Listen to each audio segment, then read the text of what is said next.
Կառավարության նիստին եւ դրա առջեւ կատարվող ցույցին դեռ կանդրադառնանք մեր ժամը 14-ի թողարկման ընթացքում, իսկ այժմ մշակութային թեմաների մասին իմ զրուցակիցն է Հայ գրականության հիմնադրամի ղեկավար, Անտարես հոլդինգի ղեկավար Արմեն Մարտիրոսյանն։ Շնորհակալություն պարոն Մարտիրոսյան հրավերն ընդունելու համար։ Նորանշանակ նախարար Արմեն Ամիրյանը առաջին հերթին խոսեց գրահրատարակչության ոլորտի խնդիրների մասին, նշելով, որ նախատեսում են գրախանութներն ավելացնել եւ դա ընտանեկան ժամանցի կենտրոններ դարձնել։ Դուք նույն կերպ եք պատկերացնում գրահրատարակչության զարգացումը Հայաստանում։ Ես ողջունում եմ, որ պարոն Ամիրյանը առաջի հարցը, որին անդրադարձավ, այս հարցն էր, բայց սա չէի նշի, ինչպես ցավոք դուք նշեցիք, որ սա մշակութային հարց է, մշակութային ոլորտի հարց է, սա ազգային անվտանգության խնդիր է։ Չընթերցելը, գիտելիք չունենալը, չունենալ այնքան գիտելիքով լի զինվոր, որպեսզի մենք ունենանք օրինակ անօթաչու սարքեր, որոնք որ ղեկավարվում են Երևանյան օֆիսներից կամ չգիտեմ մեկ այլ վայրերից, որոնք որ մաքսիմալ անվտանգություն կապահովեն մեր զինվորի համար եւ մեր զինվորը չի զոհվի կամ մինիմալ կլինի տարբեր տիպի մարդկային զոհեր։ Ես կարծում եմ կրթության, լուսավորչության խնդրով պիտի զբաղվի առաջին հերթին պաշտպանության նախարարը, իհարկե նաև մշակույթի, նաև կրթության, բայց ինչքան կարևոր պաշտոն կա, պիտի զբաղվի։ Պաշտպանության նախարարն ինչ պիտի անի։ Որպես բան, քաղաքականություն մշակող մարմին պետք է խթանի գիտելիքը իր ասպարեզում։ Ու ցանկացած պարոն Ամիրյանը ասեց, ինչ որ ասեց, ես մի հարց ունեմ պարոն Ամիրյանին որպես ոչ թե մշակույթի նախարար, այլ որպես Հայաստանի Հանրապետության կառավարության անդամ։ Քաղաքականություն վարող մարմնի անդամ։ Կարող է արդյոք այս կառավարությունը երաշխավորել, որ Հայաստանում թարս սելեկցիա չի լինի, որ ոչ թե բիրտուժ ունեցողը, անմշակը, անգիտելիքը, ստախոսը, ստորը կզբաղեցնի բարձր պաշտոն եւ արագ շարժ կունենա, այն ինչ որ մենք տեսնում ենք առնվազն վերջին 15-20 տարիների ընթացքում, ովքեր են մեր շրջապատից կամ մեր կուրսեցիներից բարձր պաշտոն, ովքեր որ վատ էին սովորում, վատ վարք ունեին, հղկված չէին եւ այլն։ Արդյոք այս թարս սելեկցիան հնարավոր կլինի դադարեցնել եւ առաջ խաղացումը ապահովել գիտելիքով զինված, ունակություններ ունեցող, օժտված մարդկանցով։ Ներողություն, բայց եթե հենց այդ մարդիկ են պաշտոններ զբաղեցնում շատ հաճախ, հենց այդ մարդիկ են երբեմն ազգային ժողովում լինում, ով պետք է անի։ Որը առաջի խումբը թե երկրորդ։ Կուրսեցիները, որոնք վատ են սովորել եւ մեր բոլորի կուրսեցիները։ Դե, բայց ով է ասել, որ ընթերցանությունը զարգանալու է։ Ընթերցանությունը հնարավոր զարգանալ ազատ հասարակությունում, որտեղ որ ճիշտ ստիմուլներ են գործում, ճիշտ խթաններ են գործում։ Ու հենց այնպես էլի չի զարգանում։ Օրինակ Գերմանիան ունի 120 ծրագիր,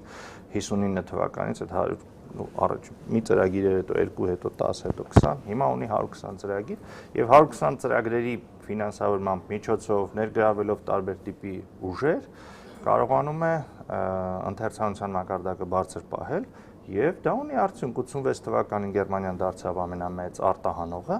աշխարհում ու մինչև 2009 թվականը կարողանում էր պահել այդ դիրքերը, երբ որ Չինաստանի հետ էր մրցում։ Հենց այնպես ոչ մի բան չի լինում։ Հիմա մյուս հարցս ֆեոդալիզմի դեպքում հնարավոր չի այդ խթանները։ Երբ են մարդիկ կարդում, այսօր ժամանց չի ընթերցանությունը, այսօր ընթերցանությունը դա գիտելիք է։ Ու կապ չունի, դա թղթե գիրք են կարդում, էլեկտրոնային են կարդում, ոնց են կարդում։ Իսկ այդ գիտելիքին կձգտեն, երբ որ այդ գիտելիքը ինչ որ դուռ է բացելու իրենց համար։ Հիմա քանի դեռ Հայաստանում վարչապետի զավակները դառնում են քաղաքապետ, քանի դեռ կադաստրի պետի տղան դառնում են նրա տեղակալը, քանի դեռ տարբեր տիպի ղեկավարների ընտրովի, չընտրովի դառնում են կարևոր օղակների պաշտոնյաներ, սա կոչվում է ֆեոդալիզմ։ Ֆեոդալիզմի դեպքում այդ խթանները չեն աշխատում։ Իսկ օրինակ մեր հարևան Վրաստանում, որpիսի դու դառնաս, չգիտեմ, ղեկավար քո պետության, հասկանում են, նայում են պետության ղեկավարի դեմքին, տեսնում են, որ ինտելեկտը մեջը լիքն է եւ ձգտում են ինտելեկտի ճանապարհ ընտրել։ Հիմա երբ որ Հայաստանում նայես, դու կփորձես գիրք բացել, հակառակը տրամադրությունդ կընկնի եւ կդնես կողք։ Ազատության ռադիոկայանում եմ ասում, բայց ընթերցանությունը կամ գիրքը դա եւ լուսավորչական եւ ամենակարևոր մարդկային իդեալի ազատության խթանն է։ Երբ որ քո երկիրը անազատ է, մարդիկ այդ սուտ խթանները չի աշխատում։ Եվ որպեսզի մեր գրախանութները լցվեն, պետք է բազմակոմպոնենտ խնդիրներ լուծել։ Եթե կուզեք կանդրադառնանք նաև դրանց։ Բայց առաջինը այդ գրքի լեգիտիմությունն է։ Գիրքը Հայաստանում պիտի լինի լեգիտիմ։ Գրքից պիտի չամաչեն։ Գիրքը պիտի լինի ոչ թե կահույք, այլ բովանդակություն։ Գրքի այսօր շատ-շատերն են անդրադառնում այս հարցին, բայց ինչքան գիտեմ Հայաստանում մի հաղորդում կա, այն էլ ոչ հեռուստատեսությամբ, որտեղ որ խոսում են գրքի բովանդակությունից, այլ ոչ թե գրքի շուրջ։ 2014 թվականին դուք հարցազրույցներից մեկում մտահոգություն եք հայտնել, որ Եվրասիական տնտեսական միության անդամակցելուց հետո հարկերը ավելանալու են եւ գրահրատարակչության ոլորտը ավելի վատ վիճակում է հայտնվելու։ Արդարացվեցին այդ անհանգստությունները։ Անհանգստությունների մի մասը կարողացանք չեզոքացնել, մյուս մասը ոչ։ Կառավարությունը այդ ժամանակ մշակեց մի որոշման նախագիծ, հետո ընդունեց։ Մենք վաղուց միացել էինք Վենետիկի կոնվենցիային եւ որով մշակութային եւ կրթական եւ սոցիալական արժեքների այդ ներմուծումը турքերից ազատվում էր ներգրաված երկրների առևտրի դեպքում։ Սակայն մեր հարևան պետությունները, որտեղից որ կարելի է արագ ներմուծել, Թուրքիան, Վրաստանը, այն երկիրը, որտեղից առհասարակ ներմուծում Չինաստանը, Ինդոնեզիան եւ այլն, որ թուղթ արտադրող պետություններ են,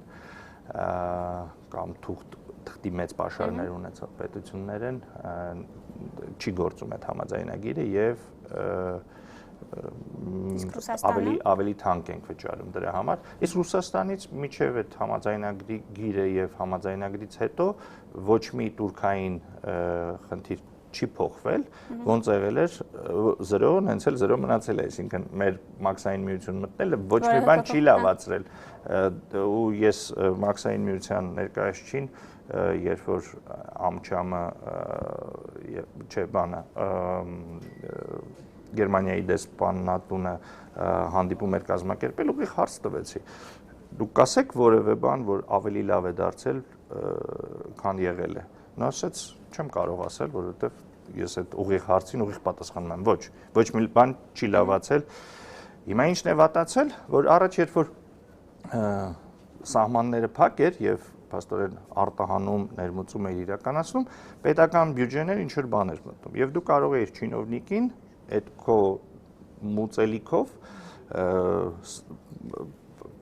արագացնեիր նրա գործընթացը, ասեիր, որ բյուջե պիտի մտնի եւ այլն։ Այսօր Ռուսաստանի սահմանին Վրաստանից հետո կանգնած է մի անբան, որը ոչ մի պատասխանատվություն չի կրում եւ որպեսզի այդ կապարակնիքը նապոկի, որ շարունակվի աշխատանքը կամ չգիտեմ ստուգի, որպեսզի թույլ տա դուրս գան, նա ոչ մի բան չի անում։ Միջև չգնաս, ծանոթներ չճարես, կաշառք չտաս եւ այլն եւ այլն։ Ու դա Հայաստանում չի, դու չես կարող ստեղից ղեկավարել, իսկ թե արդյոք Հայաստանի թույլ իշխանության, քանի որ ընտրված չի, թույլ իշխանությունը ոնց կարող է բանակցել այլ պետության իշխանության հետ, դա խնդիր է։ Ինչ է պետք, ընտրություններ, որ մեր իշխանությունը ուժեղանա, որպեսզի այդ բանակցությունները կարողանա տանի։ Օրինակ Ռուսաստանը։ Բայց մի լավ բան ասեմ, հա, Արմեն Արմիրյանի այս հայտարարությունից։ Մեզ վաղուց մոռացել էին հրատարակիչների, իսկ գրքի ոլորտում։ Խնդիրը կարծես նորից թարգմանում է, հա։ Ասում են վերջի անգամ քեզ երբ են հիշել, երբ որ Հովիկ Աբրահամյանը գիրք նվիրեց։ Այսինքն ոլորտը դարձավ հետաքրքիր հանրության համար, այսինքն սպասումները կային հանրության մեջ, բայց խնդիրն է, որ հանրությանը եւս մի անգամ չի կարելի խաբել։ Պետք է ապահովել, երաշխավորել որ գիտելիքով զինված մարդը կունենա տեղ։ Կունենա տեղ ամենաբարձր պաշտոնը գրավելու։ Հնարավորություն կունենա, չեմ ասում ապահովեք, որ ես կարդամ այս գրքերը, դառնամ, չգիտեմ, վարչապետ, բայց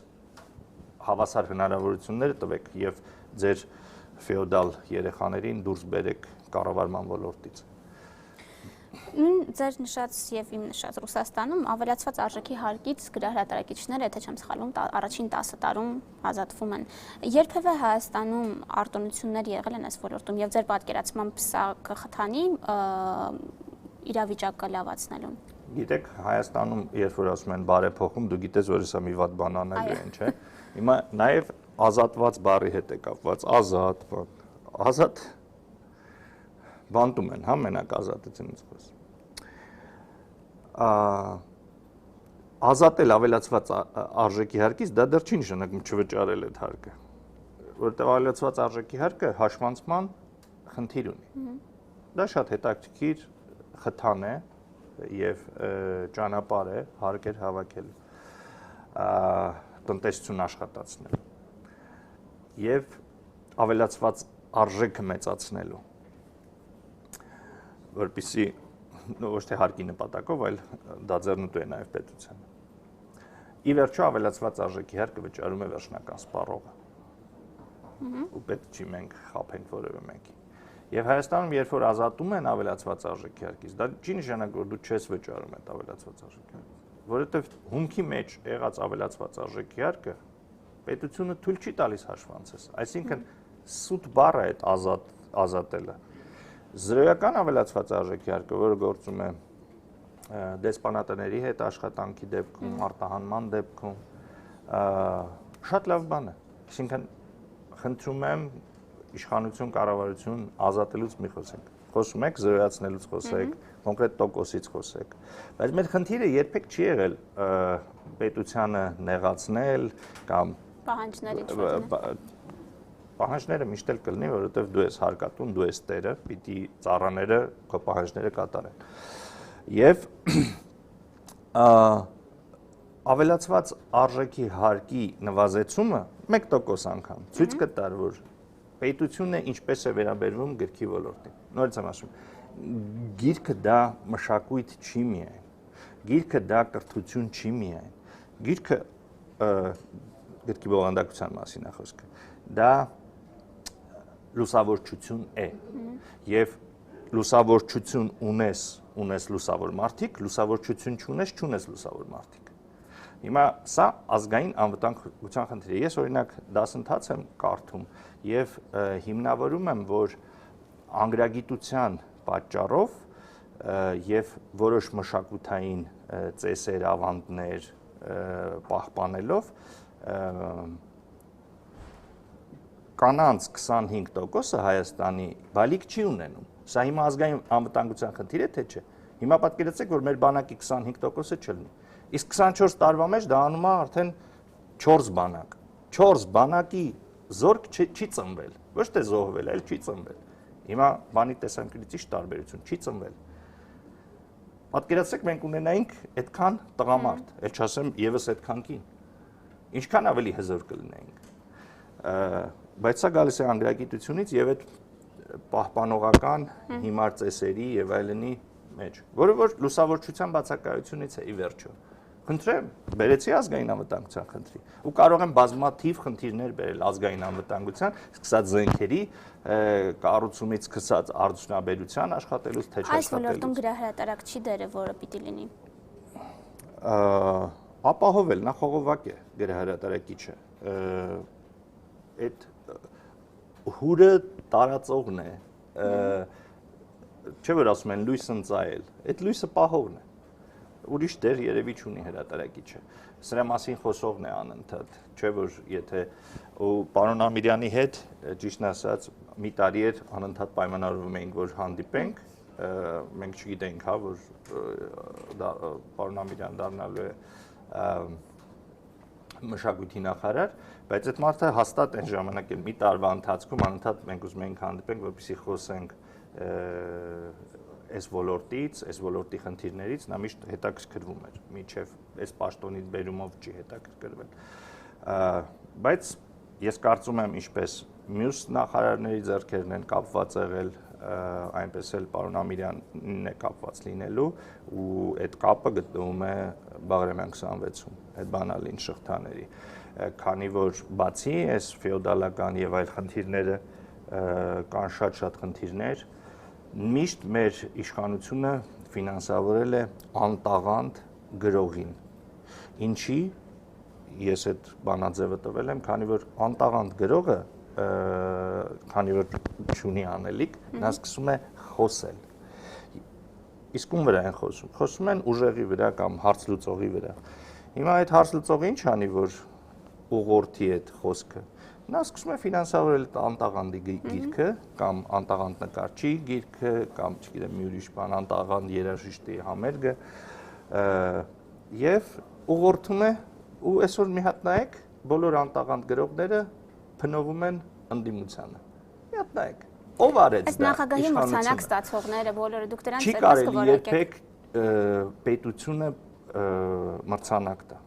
Ամենավատ բանն է։ Պետությունը չպիտի միջամտի։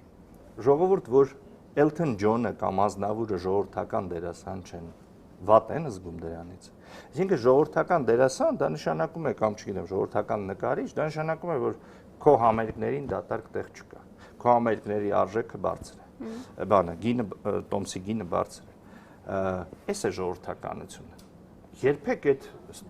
այդ սովետական ստիմուլները պետքա վերացնենք, որովհետև դա խանգարում է մեզ զարգանալու։ Մյուս կարևոր կտորը, որ կուզեի, որպեսզի էլի ժառանգություն չընդուներ պարոն Ամիրյանը, երբեք չի կարելի ռեֆորմների ժամանակ խթանել առաջարկը։ Ես ամենաշատ գիրք հրատարակող մյուս հրատարակչությունների մեջ հրատարակիչն եմ, գոնե մեր միջոցներով, հա։ Ես չգիտեմ, կարող է պետական ինչ-որ միջոցներով անողներ կան։ Չի կարելի ֆինանսավորել առաջարկը։ Պարոն Ամիրյան, մեզ եւ իմ նմաններին փող մի տվեք։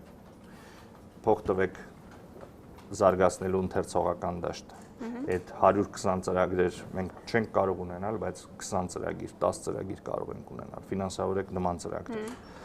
Ու մշակույթի նախարարության այսօրվա բյուջեն չի հերիքի, դրա համար եմ ասում, ստեղ պետք է եւ պաշտպանության նախարարությունը միանա, իսկ մենք նման պրոյեկտ արդեն անում ենք, հա, հենց պաշտպանության նախարարության հետ։ Եվ կրթության նախարարությունը պիտի միանա, եւ վարչապետը պիտի միանա, եւ ազգային ժողովը պիտի միանան։ Սա պետք է լինի համազգային ծրագիր։ Բացի այս ծրագրերը ֆինանսավորելուց պետք է գրադարանները աշխատեն։ Այսօր հրատարակիչը կարող է անվտանգ աշխատել, որովհետև մենք ռեալ հրատարակիչներ չենք։ Ես հրատարակիչ չեմ դասական իմաստով, որովհետև հրատարակչական գործը բիզնես չի ցավոք։ Տարին միջին թիվը, որ վաճառվող գրքերի մեկ անվանումից 40 հատ է։ Դու երբեք չես կարող ծախսերը ծածկել։ Իսկ եթե մենք ունենանք գոնե 500 գրադարան, որ գոնե մի գիրք գնեն, արդեն մենք կարող ենք համարձակորեն գնալ առաջ։ Էապես շատ ավելի մեծ ներդրումներ անել եւ ես եւ իմ մրցակիցները, որոնց քանակը ցավոք ուժեղ մրցակիցների քիչ է։ Երևանում ու մարզերում այս առումով տարբերություն կա գրադարանների վիճակի։ Դե Երևանում գոնե երկու ազգային գրադարաններ կան, մանկական եւ մեծերինը, որտեղ որ բավականաչափ քանակով գրքեր կան, բայց արդյոք այնտեղ կան գրքեր, որոնք որ դու կարող ես տուն տանել, այնքան շատ են գրքերը, այստեղ էլ ուրիշ հարցեր կան։ Եվ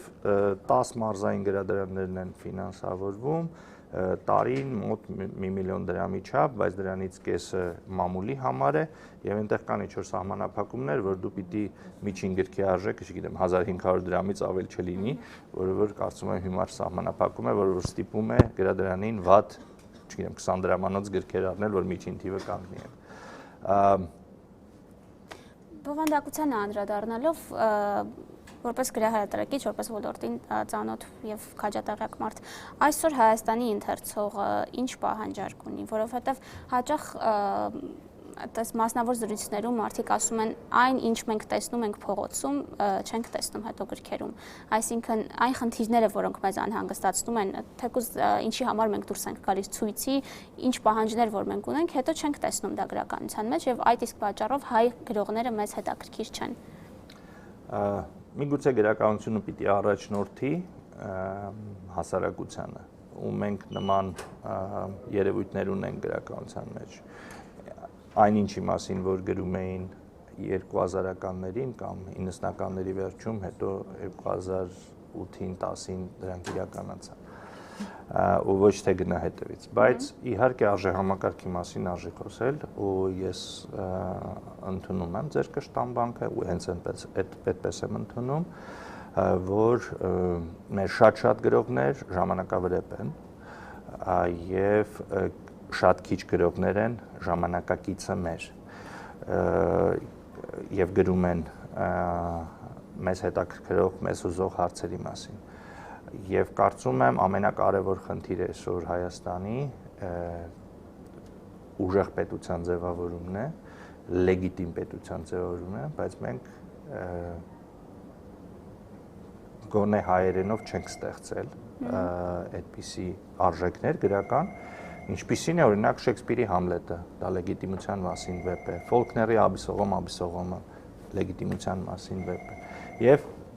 այդ պատճառով էլ նաև դա չի արժևորվում,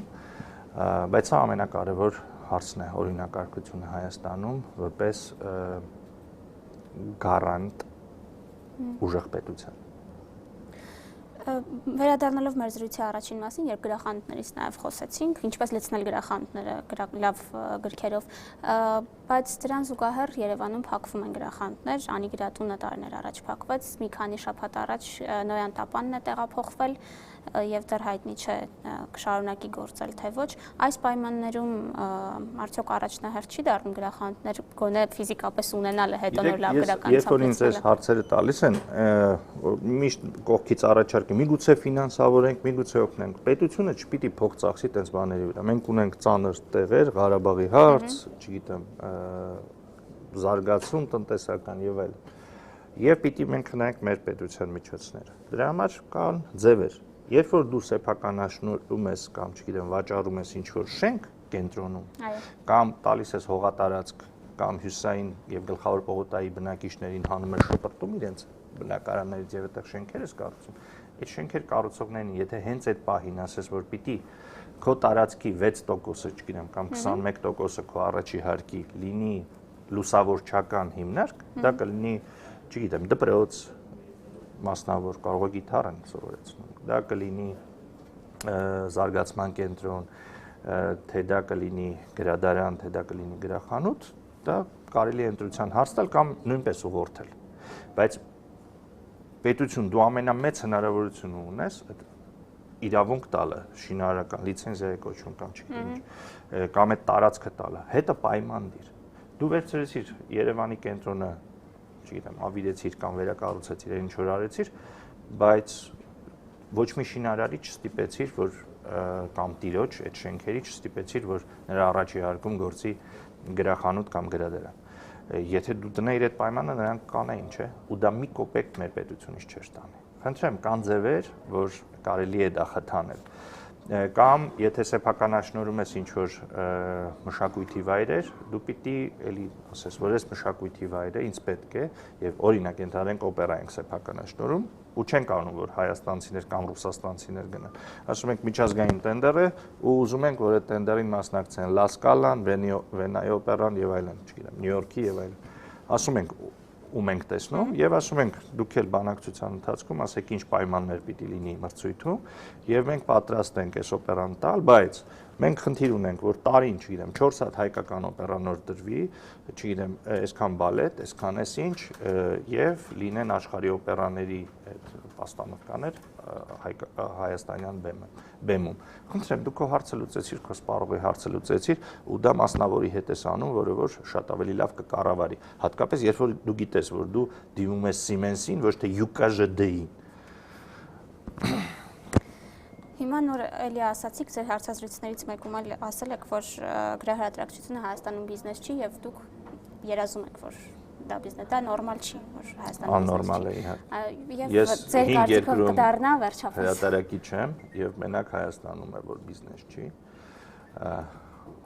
Կդառնա։ Բայց ինչի ենք ապրում, ինչի ենք աշխատում։ Իհարկե կդառնա, երբ որ Հայաստանում լինեն ընտրություններ լեգիտիմ թափանցիկ։ Շնորհակալ եմ, պարոն Մարտիրոսյան։ Իմ հյուրը Հայ գրականության հիմնադրամի եւ Անտարես Հոլդինգի ղեկավար Արմեն Մարտիրոսյանն էր։ Մեր հաջորդ